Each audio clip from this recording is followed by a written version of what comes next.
Welcome to the Daily Energize Podcast, where you'll get a jolt of energy and a quick tip to help you conquer your day. Now here's your host, the Prince of Positivity himself, Spencer Jones. What's up, Energizer? Thank you for hopping in and joining me, Spencer Jones, the Prince of Positivity, in this episode of the Daily Energize. I hope you are having an amazing and incredible start to your day and just shining your beautiful light.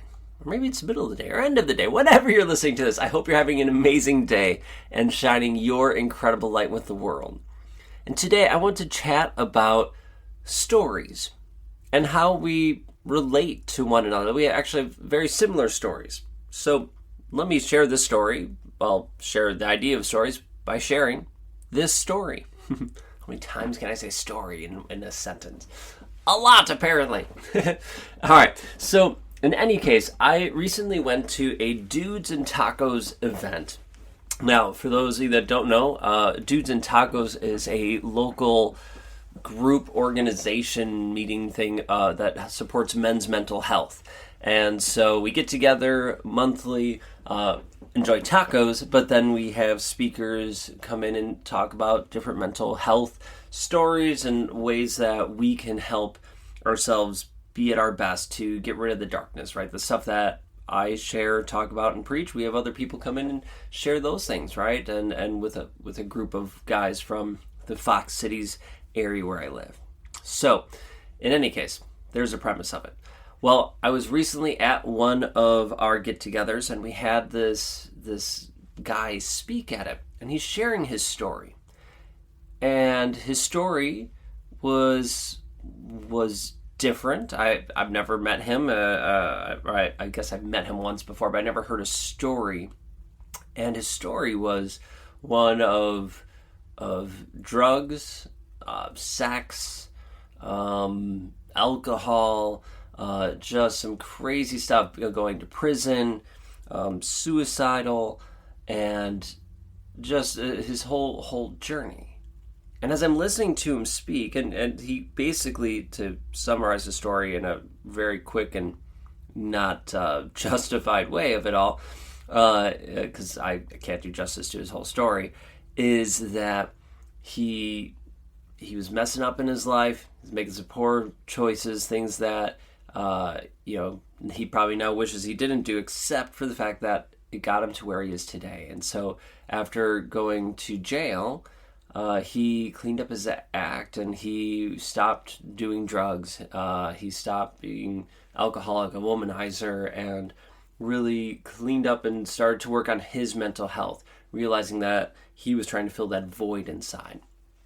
And so it was a great story of him going from the struggles and the hardships to where he is today and what he did to do that.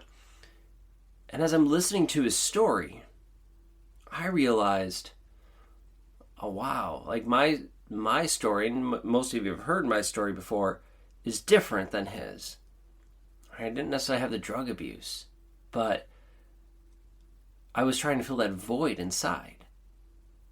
And he put that he said something about or especially as guys, we were trying to have our egos be seen. We just want to be seen, right? And our egos are big.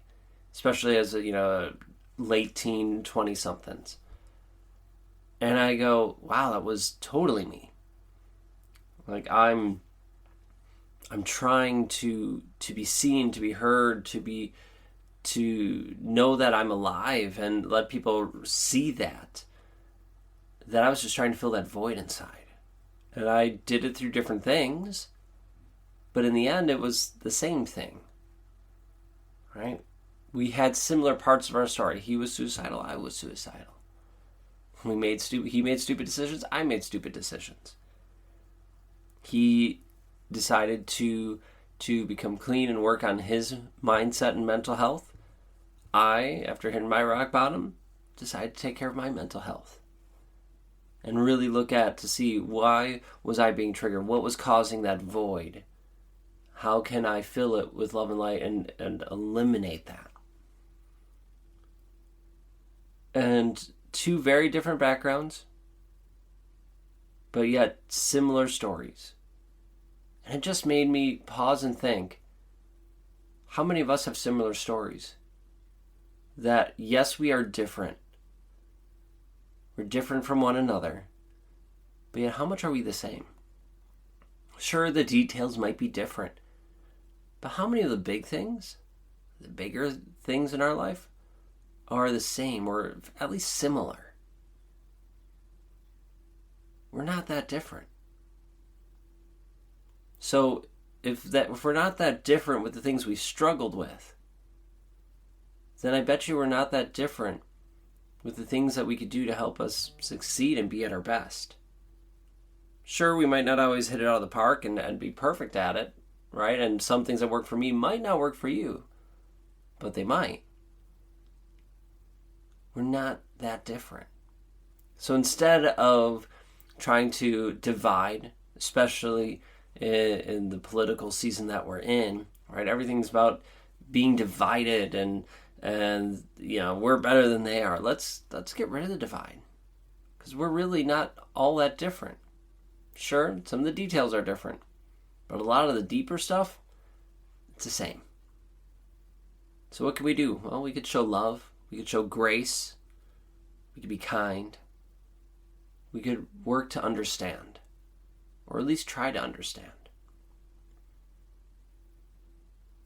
I invite you, as you hear people's stories, whether it's mine and others, to see how similar it is to your story. Imagine there are parts that are definitely going to be different. I would hope so. They lived a different life. But I imagine there are parts that are similar. So, just some thoughts. After I went to that event and I had that, I thought, like, as different as we are, we're not that different. And it just kind of hit home. So I thought I'd share it here with you. So thanks for listening to it. Hopefully it helps in some way, shape, or form. But all I can do is share. So thank you for being here, allowing me to share it with you. And just know I'm grateful for you. Thank you for being here. Don't forget to hit follow and subscribe if you choose, so you can keep hearing my random ramblings. And just thanks for shining your light. So until next time, I'll catch you later.